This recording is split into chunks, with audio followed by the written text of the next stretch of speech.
All right, I'm Ryan Goldberg. I'm the president and CEO of Shadow Six Racing. We are the manufacturer of the Typhoon, the world's first aquatic utility vehicle.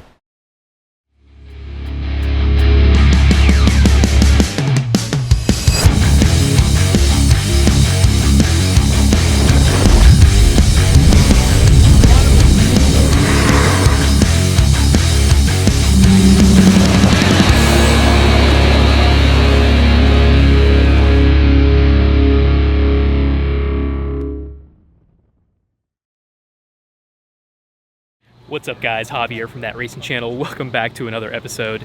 Today we have a super special treat for you. We are here visiting Ryan from Shadow Six Racing. This is probably one of the coolest vehicles we've ever had on the channel. We're about to check out the Shadow Six Typhoon, which is the world's first aquatic utility vehicle. Think of a two-seater side-by-side strapped to two jet skis on the water, and it makes somewhere about 600 horsepower. It's gonna be pretty wild. Let's go check it out.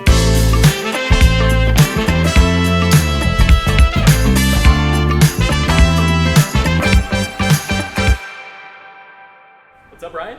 What's going on out there? How Thanks you doing, for having man? us out, man. My pleasure. It's great to have you here. We are so excited. The first time I ever saw this thing on the internet, man. my jaw about hit the floor. Well, thank you. And I'm just going to pan over now and give you guys a shot. Yeah.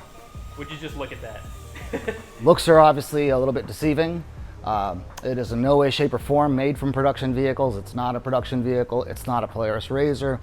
It is not factory jet skis. It runs with two GP1800R SVHO engines. Those are inside of custom hulls. Essentially, the only part that's coming from a jet ski is the GP1800R motor and the display gauges. The reason it looks like a Polaris RZR is because we use the plastics from a Polaris RZR. The aftermarket Meyer body kit is mounted to a custom-made tube titanium frame, and that leaves us with about 302 pounds above the waterline. The waterline is right here on the ski, and that's important because all of the weight, including the motors, fall below the waterline, where most people would think that it's going to be extremely top-heavy. The fact is the exact opposite's true. And so from a physics standpoint, for this thing to roll over, you'd actually have to lift an entire 1,000-pound ski out of the water to roll over. The design is somewhat similar to a GP1800 in terms of the hull, except it's wider and longer. The design is completely customized in that we've got custom reinforcement in the front of the ski that's used as a mounting system and vibration dampening setup to connect essentially the ski to the side-by-side in the center. As you may or may not know, the strongest shape out there in the world is a triangle. And so the way that this is designed is the custom hulls have the two strongest points at the front and rear. Those send all of the shock from jumping waves or anything else you might hit up through the suspension and into the top of the cage. And the reason for the cage is essentially so the frame doesn't fold over on itself and so the hulls don't crack. A traditional ski, if you were to jump it or do some of the things that this vehicle is capable of, you're obviously going to crack the hull, and that's going to happen right about the midpoint where the motor is in the vehicle. Let's go ahead and jump up here if we can and take a peek at the controls and everything. So inside here, we've got the ability to control power-wise everything in the vehicle, and we can fire up everything here. Oh, that's awesome. So GPS, nav light, headlights, LEDs. Yep. So the LED are our afterburner lights, music, all the basic necessities, and ultimately also the ability to see live weather. Oh, which awesome. You know, that's huge. The ultimate goal is to be able to take these vehicles from the Jupiter Inlet and cross over to Bimini and come back in a single day's race. A wet sounds audio system. You've got your traditional gauges from the Yamaha SVHOs. Here you've got your Garmin ride setup. And this is nice because we've got a backup camera here. You've also got mirrors, which are absolutely very useful. No question, especially when you're riding with other people because you don't want to run them over. You know, you could throw a heck of a wake, so you don't want to throw anybody off of their ski either that's going behind you. You've got full communications here. This is nice because we can use a wireless system that allows you to communicate back and forth with another passenger, provided you're at high speeds and you're racing or whatnot, as well as the ability to communicate with crew or anybody who might be filming whatnot. This is essentially your full communication system and radio, and again, will help you out if you get lost at sea. So you got It's not common you see a steering wheel like this No, in a watercraft, so that's so cool. So you got the gas and the brake here. We've got our gas and our brake, and then our trim and everything is controlled right here on the left-hand side. And so these are our manual options for adjusting the trim. That is also done automatically by the vehicle itself. That way you're not having to reach behind to actually adjust the nozzles. And what these do is essentially adjust the vector or the thrust vector of the jet nozzles. In terms of starting,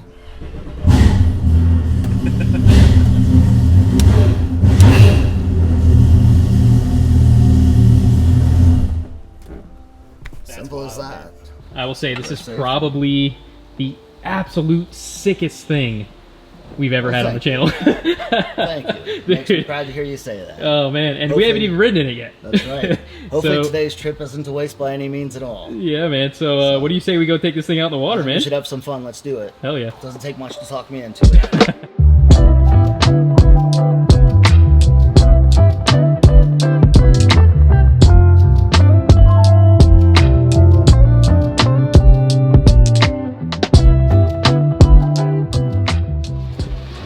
This thing looks so much bigger in person. Oh, yeah. From seeing the videos, it's a beast, man.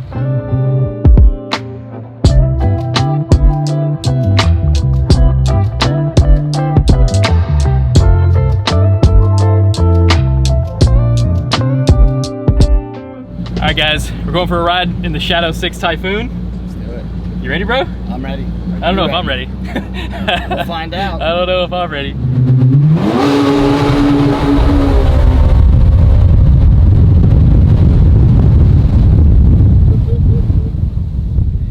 Get my footing.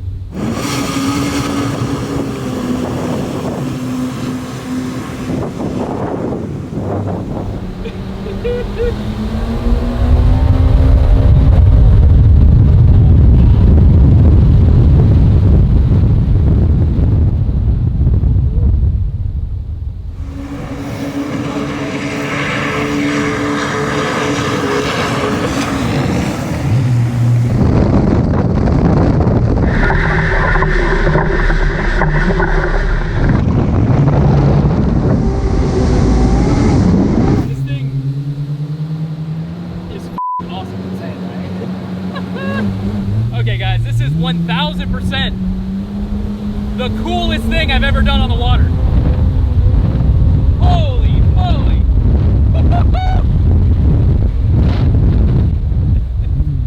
Right there in that short sprint, we just almost got up to about 70 miles an hour right there. This is insane, right? This is insane! As fun as it gets. Water wheels.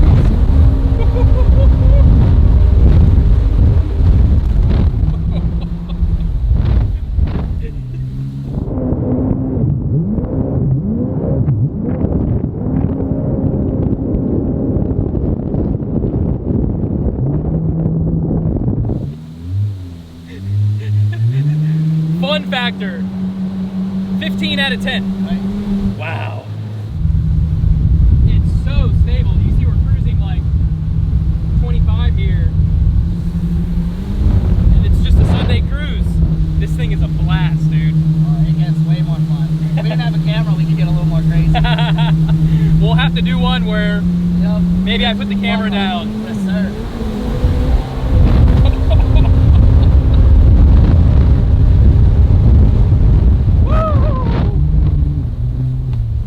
That was over 70 miles an hour right there.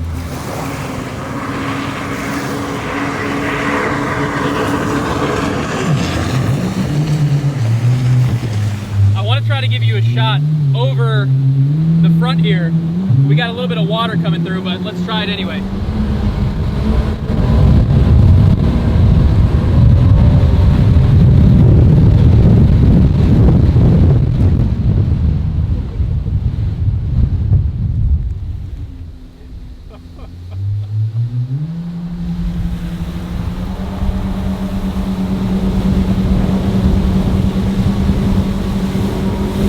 Dude, I need me one of these. Everybody does, right?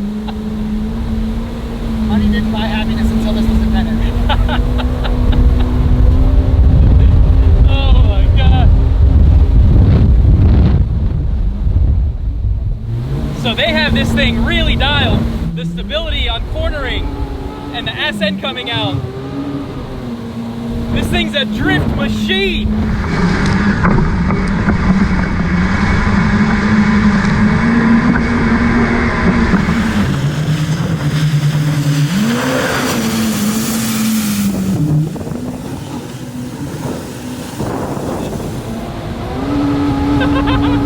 Oh my God. Is there a spring in the seat? There is. Because I feel there's like suspension in the seat. Yeah. It absorbs that. Nice little cushion. Yeah. The best part is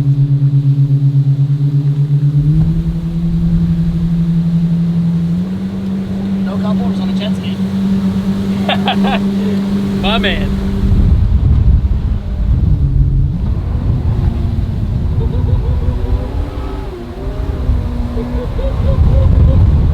Bro, you are manhandling this thing.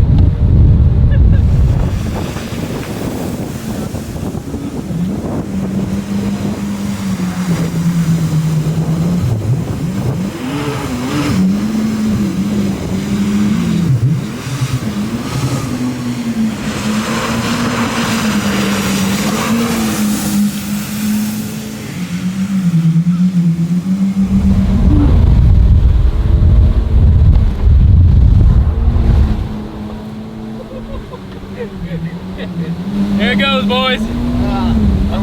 Officially soaked. How was it? Guys, this shit is wild. Yeah, buddy. Oh my God.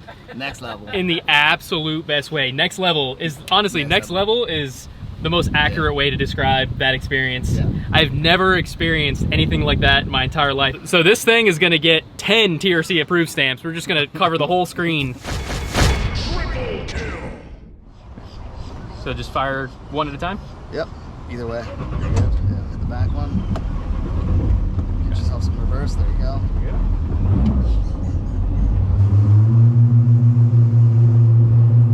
Oh man, that's a wild feeling.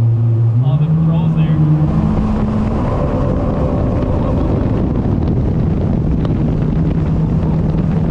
Dude, this is fun. Yeah, it is. Wow, that acceleration. Unbelievable. Honestly, the biggest thing that gets me is the all-around mobility.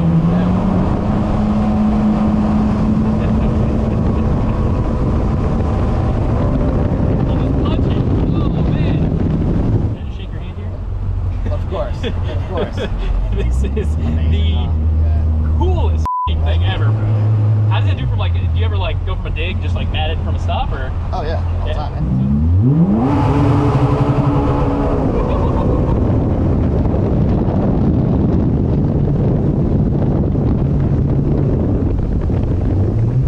Yes. And we're at the other side of the lake. And Yes. we're at the other side of the lake. And we're back. Bro. All I can say is yes. Yes. Or yes. Yes. Or. It doesn't take very long to get comfortable with it. No, not at all. It's way easier than you think. You know? Oh, for sure. The learning curve on this is way, way better than like a jet ski. I mean, you can get out on a jet ski as a newbie and hurt yourself. Yeah. Like, this thing is forgiving. Roll it over or whatever. you know? This thing is forgiving, man. Especially with this kind of power. Oh, yeah. You know, the throttle, pick it out. Wow. Full throttle.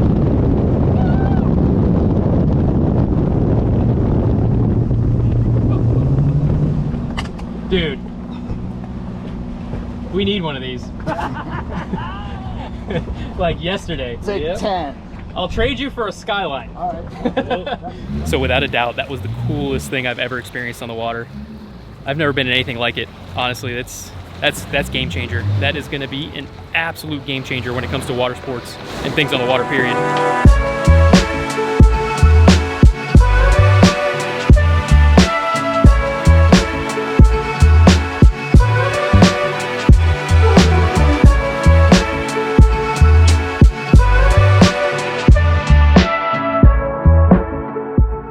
One of the things you'll probably notice are the collars on the sides. That is not a necessity. The collars on the sides are there to give it stability in extreme surf conditions. So what we wanted to be able to do is have a vehicle that was capable of going into extreme surf conditions, 20-foot plus waves in places like Hawaii or whatnot, and have the capability to get in and rescue surfers, swimmers, people that might be in an area that is difficult to get to. The other nice thing about the vehicle is it's got the capacity to tow an awful lot of weight as compared to a traditional ski. And so we're able to deploy a sled from the back of the vehicle, which can tow 5 fully kitted operators, and do that while performing at full speed. So there's no motor inside from a side-by-side. As I said, it didn't start out as one. It wasn't a donor side-by-side. It's a completely customized titanium cage, and that's for weight savings and to prevent corrosion. The beauty of titanium is that you're able to throw it out in the ocean, leave it sitting in the water for 10 years, and you're not going to have any corrosion. That's important not simply from an aesthetic standpoint, but also in terms of a safety standpoint, because you don't want to have any degradation or weakening of the materials. And frankly, protects your investment. Yeah. And titanium is the only thing you're going to get that's not going to fall victim to oxidative stress because of salinity or even sunlight. What does something like this cost?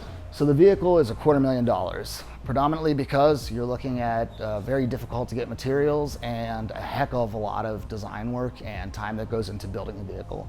The hulls are completely custom made, completely hand built. So there have been several iterations. When we finally got to the prototype prior to this vehicle, we realized that it was time to kind of push the barriers in terms of capabilities, in terms of top speed and what it could do.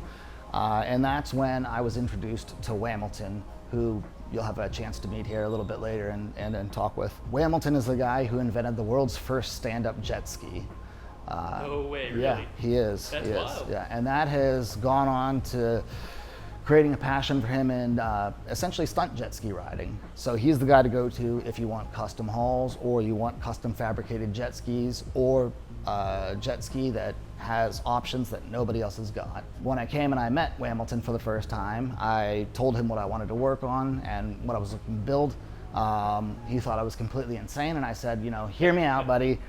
I'm gonna bring you not only the drawings, I'll show you the prototype vehicle. That way you can see this isn't just hypothetical BS. Whamilton's response was, if I'm gonna work on this, it's gotta be fast. My initial goal was to get the thing up to about 65, 70 miles an hour, and Whamilton had, I guess, a bit more grandiose visions, and we've now limited it to 85 miles per hour. And that is just so we can, it's flying on the water and as fast as anybody needs to go. And the good news is it maintains reliability, and I can get in here and start it up every day, drive it, enjoy it, and it does what it's supposed to.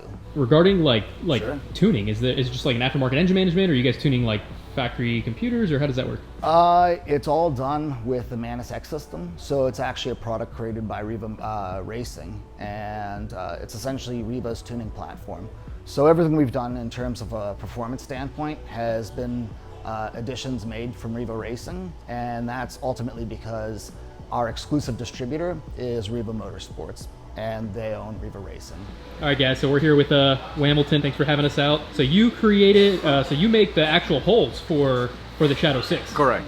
Nice, so we got one, is this one here that you're prepping up? Yes, this is the first layer, then eventually we'll put the other layers in it to make it, actually this hull is kind of special because it's longer than a normal hull. It's not like a stock jet ski. So they think we just took a regular jet ski and put the parts in it. It's not true. It's a little bit longer. Is it wider as well here? It's a little bit longer, not wider. Not wider? Okay. Yeah. So I guess just give you guys a shot here.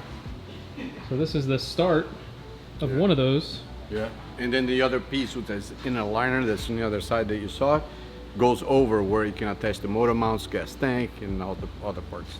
Awesome. And I guess give us a little bit of the process of what goes into this. How many man hours go into complete one of these? Oof. No, you got me. But it's good to 100 hours, close to 100 hours. Wow. To build one. Wow, that's wild. It's not easy. It's got a lot of many steps, and then we'll have to create the attachment for the front and the rear part of the craft, so it holds the AUV. And if I heard correctly, you were one of the first to create like a standing jet ski in the United States? Or? Oh yeah, the first stand-up jet ski made in the United States was designed by me, and I sold the rights to Polaris Industry, called the Octane. That's incredible, man. Yeah, thank you. Thank you. Who would have thought? You're right in our backyard. Well, I raced for many years back in the day. I become national world champion, so. That's incredible, man. Thank you. Well, thank you so much for having us out here. Hey, you're always welcome.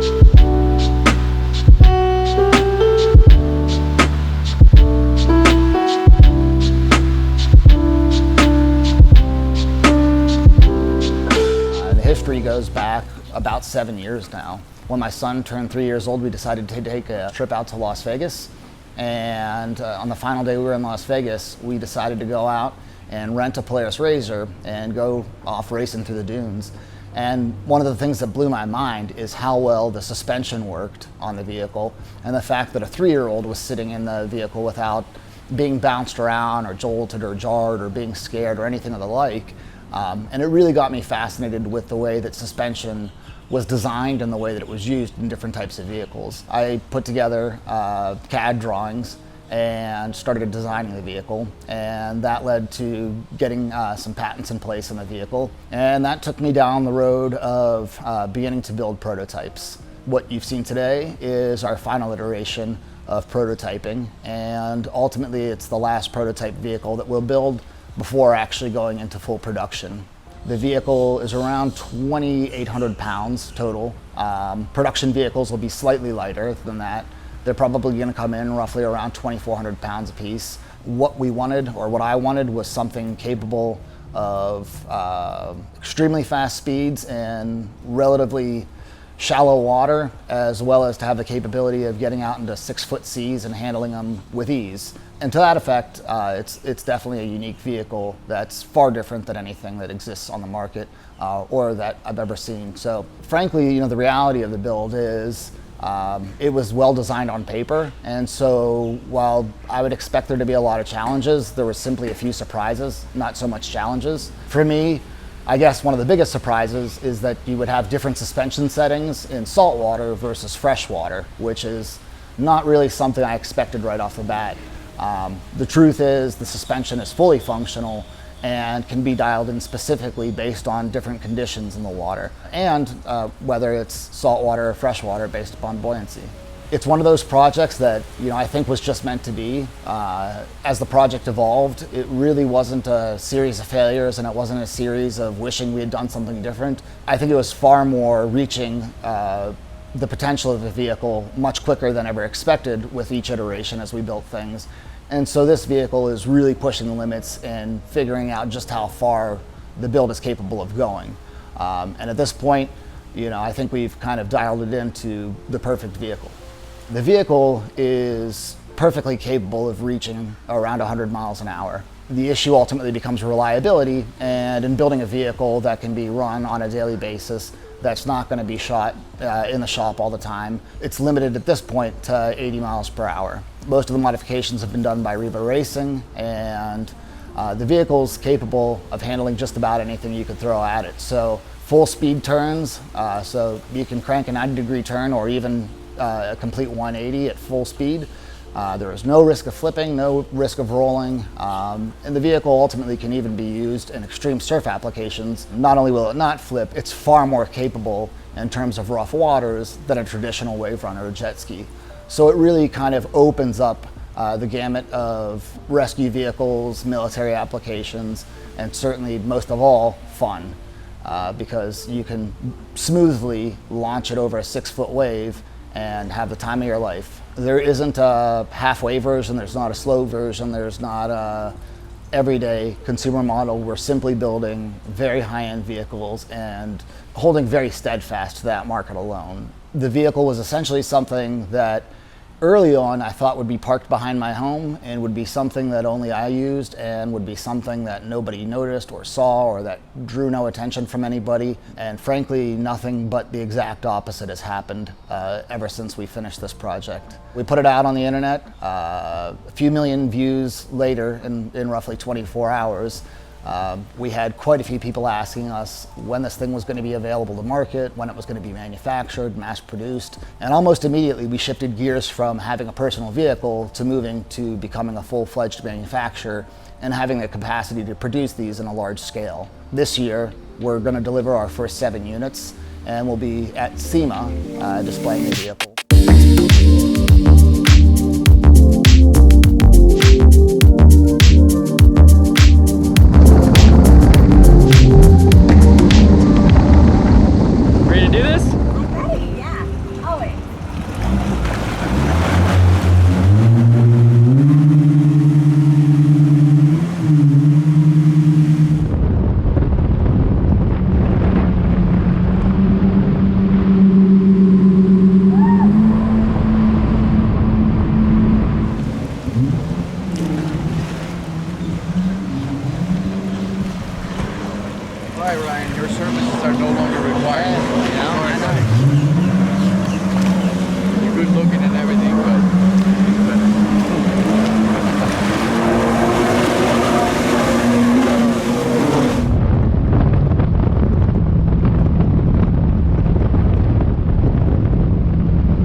driving that thing. I was? You've done this before, haven't you? No, it's my first time.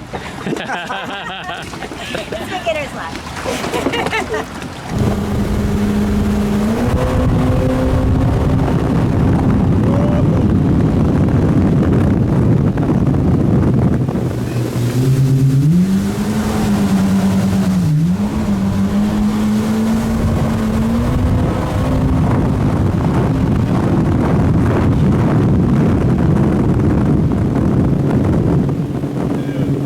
It turns on a dime, right?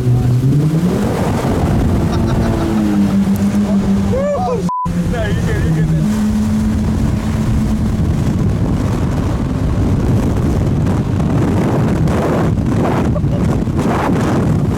Holy man.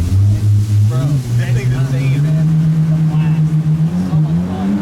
And there's no drama either. It's so like, it feels so planted. It's so stable.